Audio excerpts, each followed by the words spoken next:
Hi friend, great afternoon. Marian Santos here at Potentials.com signing at our channel. So let's study God's words. Ang didakin natin today is sharing is caring. Yung Bible verse niya is from Acts verse 4 or chapter 4 verse 32. All the believers were one in heart and mind. No one claimed that any of their possessions was their own.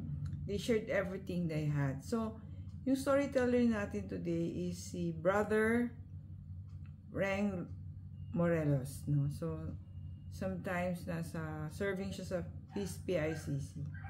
So, sabi niya, in the earlier years of their prayer group, we were told to ask what precious thing the Lord wanted us to surrender and share it with the less fortunate. So, siguro, tayo that we do not have that much of yung mga expensive things, it's easier for us to share kasi we just would get some of the things of our possession, give it to donate it, so easier for us to decide. But people who have a lot of jewelries, watches na expensive, siguro may have difficulty in sharing this with the less fortunate. So anyway, yun, parang they were asked daw to look for something of their possessions they would like to share to the less fortunate. Kasi the Bible's verse said, no one claimed that any of their possession was their own.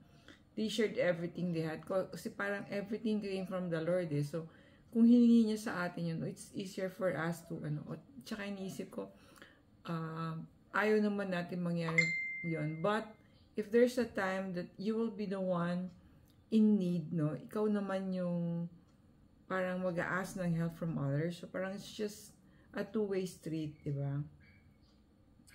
We know it's not easy to share, but we are asked by the Lord to share whatever we have with others. So, if God calls you to give up something dear to you and share it with someone who is wanting, would you be willing to let it go to be able to help somebody? Ako lagi nga ako mainisip, paano pag ikaw yun ng ganun sa situation, no? So, might as well share now kasi para wag din dumating yung time na yun in your life and to be able to help those who are wanting.